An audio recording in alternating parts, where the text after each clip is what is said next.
As penas alternativas podem abrir caminho para descongestionar a justiça, diminuir a superlotação carcerária e ressocializar o apenado. Elas também buscam reduzir a incidência criminal. 711 mil presos para pouco mais de 350 mil vagas nos presídios brasileiros. Números expressivos comprovam a superlotação do sistema. O reflexo desse problema está expresso nos setores do Poder Judiciário. Como forma de tentar diminuir a superlotação carcerária, é utilizada em todo o Brasil a Lei das Penas Alternativas, também chamada de Lei Restritiva de Direitos. Ao contrário da prisão em regime fechado, ela permite que o condenado cumpra medidas de ressocialização. Mas para ganhar esse direito, é preciso que o reeducando se encaixe em uma série de critérios. A pena restritiva de direitos, ela substitui a pena restritiva de liberdade, mas com algumas condicionantes. A primeira delas é que a condenação da pessoa, do réu, não ultrapasse 4 anos. Primeiro lugar. Segundo lugar, é que esse crime que ele praticou não tenha sido com violência, com coação à pessoa, crimes contra o patrimônio, e seja uma espécie de crime culposo. Terceiro, esse cidadão acusado, condenado, ele não deve ser reincidente. Entre as penas restritivas de direitos estão o pagamento de multas, prestação de serviços a entidades públicas ou à comunidade, perda de bens e valores, limitação de fim de semana e interdição temporária de direitos.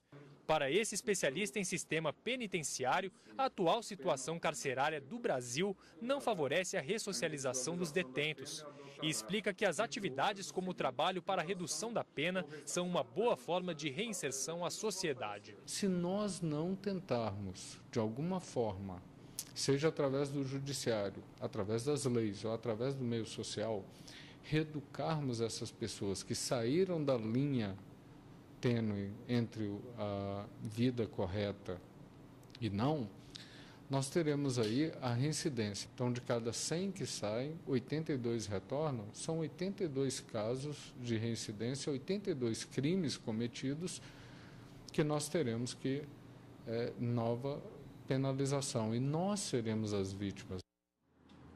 E quem está aqui no estúdio para falar mais sobre esse assunto é o advogado criminalista Luiz Henrique Alves Machado. Boa tarde. Boa tarde, Érica. Boa tarde, telespectadores.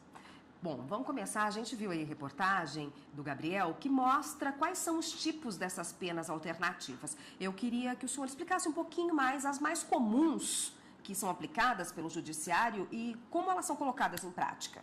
Bem, as penas alternativas, elas estão elencadas, Érica, no artigo 43 do Código Penal. E ali tem a previsão bastante clara da pena de prestação pecuniária, prestação de serviço à comunidade ou entidades públicas, limitação de final de semana, interdição temporária de direitos e também a perda de bens ou valores. E aí vai depender do caso concreto. Para dar um exemplo para o telespectador, se o indivíduo cometeu um delito de trânsito, é muito mais apropriado aplicar a pena de interdição temporária de direitos na modalidade de suspensão da carteira de habilitação. Que é uma pena.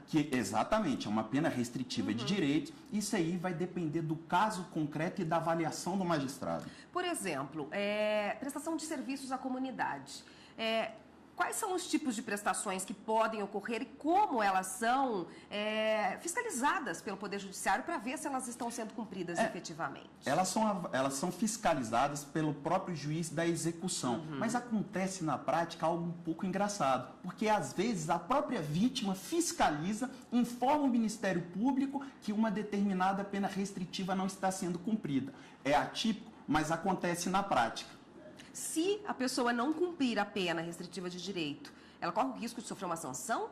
Corre sim, Érica. A sanção é que ela possa novamente retroagir ao regime da pena privativa de liberdade. Que é a prisão. Exatamente. Então é muito melhor que ele cumpra direitinho a pena alternativa. Sem dúvida nenhuma. No caso, o réu só tem a ganhar. Bom, e elas realmente contribuem para essa reinserção de um detento ou de uma pessoa que cometeu alguma infração mais leve na sociedade? Sem dúvida nenhuma.